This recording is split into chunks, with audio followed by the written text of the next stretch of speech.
This video is how to start a business. You're up fairly early, so you're off to a good start. Um, just full disclosure, my training company has not fully taken off, so I'm certainly no expert on how to start a successful business, but I know enough to give you guys some tips so you understand some things to get started. So make sure you ask your questions, or if you know something additional, make sure you add that to the chat.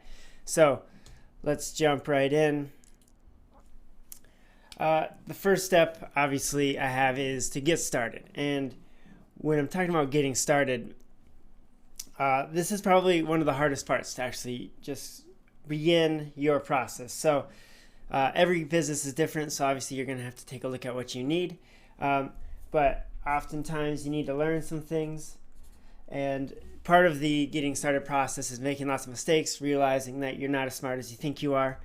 You might need some certifications or something. Like, for instance, I'm potentially working on my registered dietitian's license.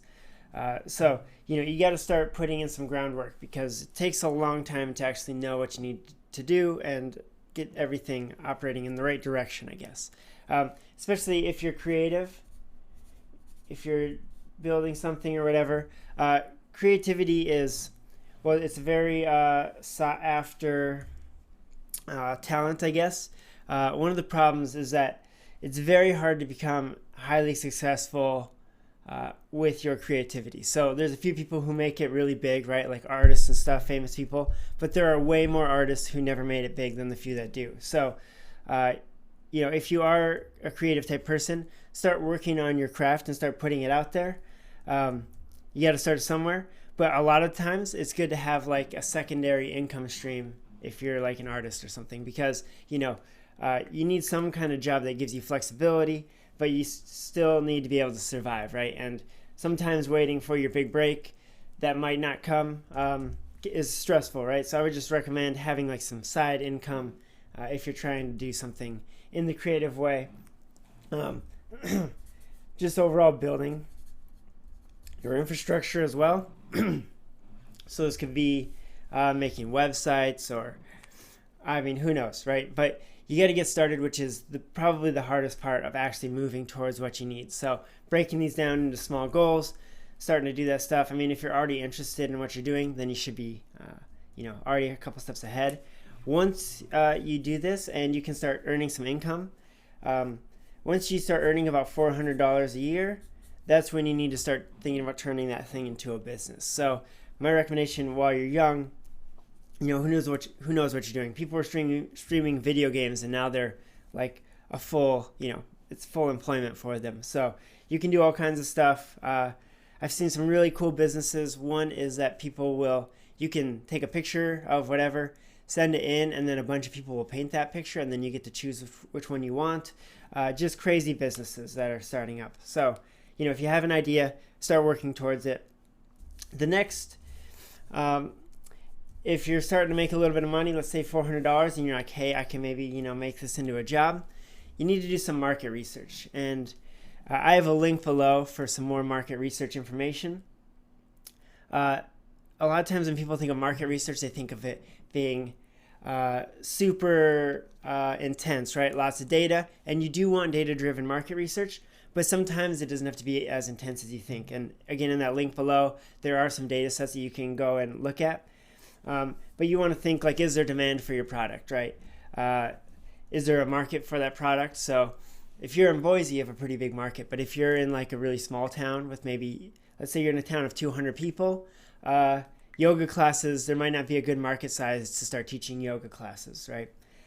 So your location matters. This is location, what city you're in, what state you're in, but also where your business is located, because, do you need people to walk by and see your product? Maybe you only need to be located on the internet, and then how do you reach people from the internet, right? You also want to think about your competition. So what are they doing? What do their prices look like? Can you compete with them? And I really like this survey idea, especially if you're creating some new type of business. And a lot of times when people do surveys, they're looking for good information. So like, what do you like about our product or our service or whatever it is? But when you're doing a survey, what you really want to know is why won't you use our service, right? We'll just write, why won't you? Because what you're really trying to figure out is how can you get more people to want your service. So this is highly useful information right there. Let me head back up to getting started real quick, and then I'll get to your questions. There's a few different types of businesses. One is creating products, right, where you're producing products. These tend to be quite difficult because you need to get lots of supplies. You need to have manufacturers sometimes, but still doable. We have services, which is we are a service economy in the United States these days. This is where you're providing some type of service for somebody. And then I would say you have content creators, so people on YouTube, people recording their video games, artists. These are creators, right? Music makers, and so you have, and there's obviously more than this, but these are the main types. All right, let me get to your questions real quick here. So, should you have a savings built up prior to starting a business? Yeah. So, just in general, that's why I kind of say while you're like young and you have some ideas, because you probably have lots of business ideas. Me and my friends were always talking about how we're going to make $1 million. Most of the time we hit a lot of roadblocks and it doesn't happen. But have a job, a side job where you're always making money, and then work on this in your free time. That's another important thing about this is when you are creating a business, a lot of times you're going to be working for no pay a lot of the time. So it is a lot of work, but that's why business owners get to make a lot of money if they do create something successful, because they put in hours where they weren't getting paid trying to figure out how to build their product or get it to market or how to market it and all that stuff. So okay, how do you handle liability? I'm going to get to that at the end. And then how do you turn an interest you have into a business? So with that interest, I would say just start building, right? And start seeing if you can turn it into some money. There's all kinds of ways. Just as you meet new people and as you get more connections, people all the time are like, oh, hey, I'm trying to train for, at least personally, I'm trying to train for a marathon, right? And then I know a friend who knows me, they'll recommend me, and then I get a client. So, just start small, start putting things together, and then at some point, though, you might need to take a fairly large leap into it. But yeah, I would just start getting started, building and learning and figuring out what people actually want, and then you can move on from there. Okay, so that market research, again, the most important thing, why people won't use your services. That's an important thing to know right there. Let's say you have a good idea, you've made a little bit of money from it, and then now your question is, can I actually turn this into a business? And this is kind of going to Ellie's question right there. So in order for you to have a business, you need to be profitable, because if you're not making money, well, then it's just a hobby, because you're not actually you're not making any value for yourself. You're just enjoying your time, which that's completely fine, right?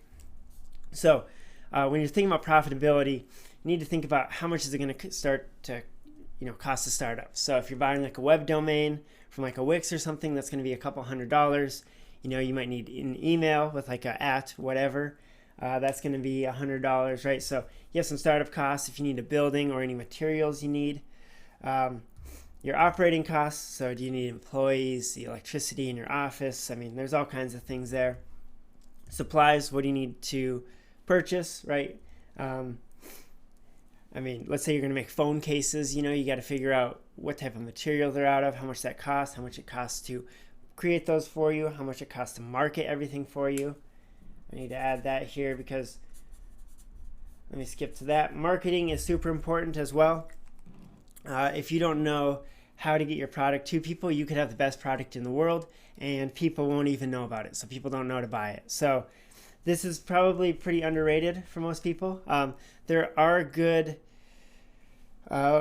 There's good data now for low level people to be able to market, especially with Facebook, right? Collecting all your data. They have some targeted marketing that they can do, which is actually fairly effective. So, you got to somehow get your brand out there. If you need employees, that's going to be a cost. We'll talk a little bit more about that later. Taxes you're going to have to pay. Typically with taxes, you're paying quarterly for your business. So you have to pay taxes, especially if you have employees. I'm not exactly sure if it's every quarter if you don't have employees, but you got to pay taxes quarterly almost if you're a business, which means you got to hold money out. So all of these things need to be lower than your income. So how much you're selling your product for or your service for, and then funding. So funding is an issue, especially for larger companies that need to get off the ground. And that's kind of where we're moving to is if you do need funding, you need to create a business plan, and then you need to go talk to investors. Now, I've never done this, and so I don't have great tips on this, but there are like some small groups. I forget in Boise, there's like a young professionals group that pairs you with a business leader in the city, and they kind of have information and they can get you some hookups. So, so you need to make sure that you're making more money than you're spending. And this kind of goes into market research as well, is the people to buy your stuff, for how much it's costing you, and what's your competition charging and how much are their costs. So, you need to find a way to make money. And your business needs to make money 3 out of 5 years. Otherwise, the government considers you just doing a hobby. The reason why they have this rule is because you can write off a lot of the costs that you have, and people will have a non-profitable hobby that they're writing off on their taxes as a business. And eventually, if the IRS or whoever notices that you haven't been profitable, they can actually turn you into a hobby and not a profitable business. So, okay, questions real quick here. How do you know whether or not you're actually capable of starting a business? Well, I think everybody's capable of starting a business. I've seen some crazy, like, low-key things that people were doing, almost that were just funny, and then it just sprung up into a business. So it takes a lot of work, but I think if you're interested in it and then obviously willing to work really hard, then you're definitely capable. But even if you're capable, it doesn't mean that it's going to work out. You need to get some breaks and stuff. But I mean, if you have a skill, I don't know, maybe you're just good at cutting hair. You just start a little salon out of your, if you have a house, out of like a side section, there's all kinds of ways to get started. So everybody's capable for the most part, right?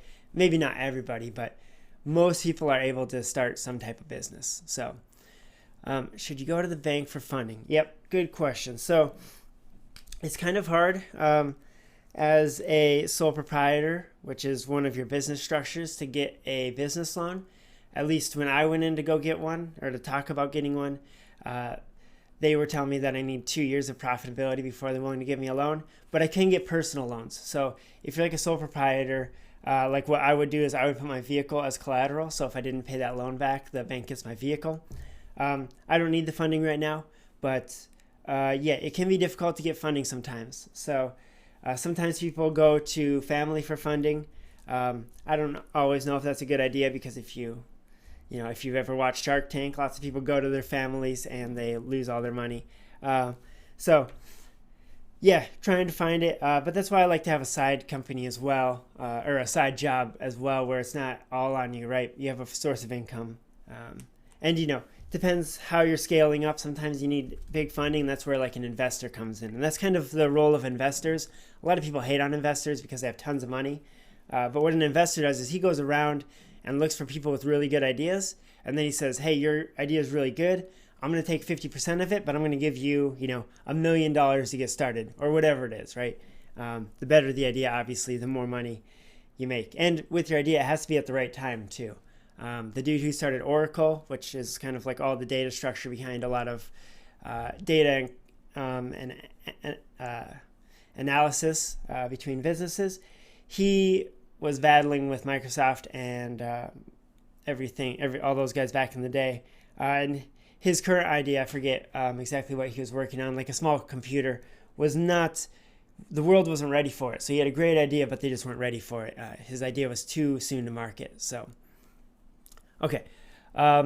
Is it necessary to have a lot of money before starting a business? No. So I don't have a lot of money. Actually, when I quit my jobs like 2 years ago, I started a business because I had no other option for making money. I made a little money right away. Then I started teaching, and now I'm starting to get back into the business now that I got my teaching feet under me. So you don't need a lot of money before you start. It depends on your business, right? If you're going to start like producing some new drink, right? that's going to take some money because you need to go into production. So it just depends on your business, especially with the internet now. Things are very cheap. You can do things. You can build websites for super cheap. So you just need to figure out a way to make it affordable. Okay, so let's say you do need some funding. One of the ways you can get funding is there's different competitions out there and stuff, and you need to write up a business plan. So your business plan is going to have some of this market research in there, right? What your business plans to do, projections of how much money you can make. You also might have this cost analysis here to show investors that you are actually able to make a profit. So there's a lot that goes into the business plan. I actually have a link in the description below to where you can find some business plan layouts if you're interested in that. And even if you're not looking for funding, it's not a bad idea just to go through this and just make a nice, lean, small little business plan to just see what you have in mind. So, and people start all kinds of businesses. Like I got a friend who started a cleaning business, and now he's making tons of money, and he did not expect it to go this well, right? You just kind of got to get started and jump right in. So I'm not going to talk too much about a business plan. If you want to do that, you can check it out online. The next thing, so once you're making some money and doing all that, then you need to determine your business structure, because you need to register your business in order to start paying taxes, and there's different laws about liability and so on. So your first step for a lot of people is going to be a sole proprietorship. So this is just you starting a business. And when we're thinking about this also affects the taxes that you pay. So with a sole proprietorship, you're only paying personal taxes because it's kind of just you doing your thing. You don't have any liability protection. So what this means is, let's say you're selling snake oil, right? And your snake oil hurts somebody. You are legally responsible for selling a product that hurts somebody, which means you can be sued, and that cannot be, that can go terribly wrong, actually. So you do have liability, right? With this, you're not protected very much. You're just doing your work, right? If you're mowing lawns, perfect, right? That's all you need. Sole proprietorship, mow some lawns, get some money, pay your personal tax, and you're good to go. If you have a partner, you can enter a partnership. This is kind of like a sole proprietorship, but just for a group of people. So that's an option there. Again, not a whole lot of liability protection there. And if you do need liability protection, then you're looking at an LLC, so a limited liability company. And the reason why you need liability protection is, when you do start a business, people, you tend to have some money, and so people can sue you sometimes, even sometimes wrongly, sometimes rightly, but sometimes wrongly. And what an LLC does is it separates you from your company. So instead of, you being able to be sued into oblivion, what happens is that the only the company is able to get sued. So you can lose your company, you could, go bankrupt, which is going to be bad for you and your company, but it does give you some type of protection. So that's where that liability comes in. And then there are other groups, if you're doing different types of designations, corporations, this is where more people are coming together. I mean, multiple people can come together for an LLC. And I don't know all the differences between all these. I'm certainly not an expert, but you got different types. So you got a C Corp, an S Corp, a B Corp. An S Corp is kind of like a sole proprietor, but in a corporation. It can only be one person for an S Corp. And all this stuff affects your taxes, how much you're paying, the rate of taxes you're paying, and your liability. So these all have liability, right? And this is limited liability there. Whereas these two, you're kind of exposed a little bit. But for most jobs, for a lot of jobs, that doesn't matter too much. You can have a nonprofit here. So you need to register one of these, basically, when you're getting started. And so right now, for example, I'm just a sole proprietor.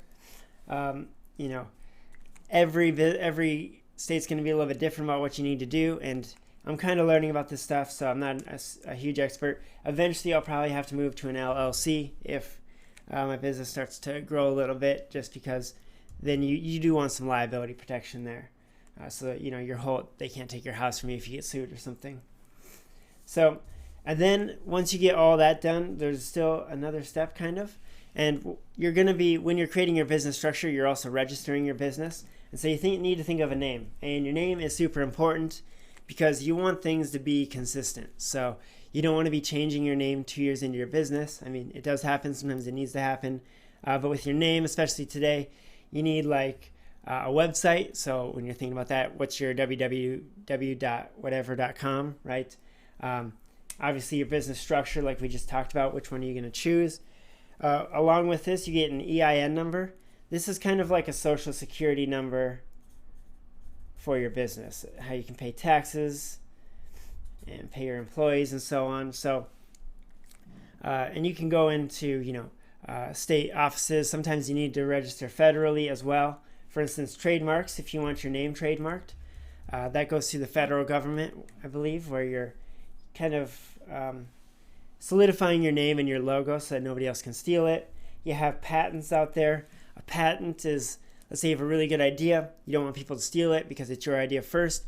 You need to patent that idea and then start creating it. A lot of companies just have huge patent arms where they're just putting out patents all the time. So it is hard as an individual, but it is possible to get a patent. It costs money, but it's not a whole lot, I don't think. You might need certain licenses to operate in certain states. If you're starting a bar, you need a liquor license. You might need some type of permits. You might need some type of training, right? If you want to be a registered dietitian, you need your dietitian's license. You might need insurance for your company, whether it's like a store location. So, if you get flooded or whatever, you have different types of insurances there. And if you have employees, you're going to need, at some point, if you grow large enough, you're going to need insurance for your employees. You're going to need potentially a business bank account. So there's lots of little things that go into creating a business, which is kind of why I started with you just need to get started, because you can stand around all day, and if you're not taking like a tiny step in the right direction, you got so much to do that you're not going to quite get there. So let's see. All right. Do we have any other questions? Make sure you ask those. I'm going to just talk a little more and then we'll finish this up.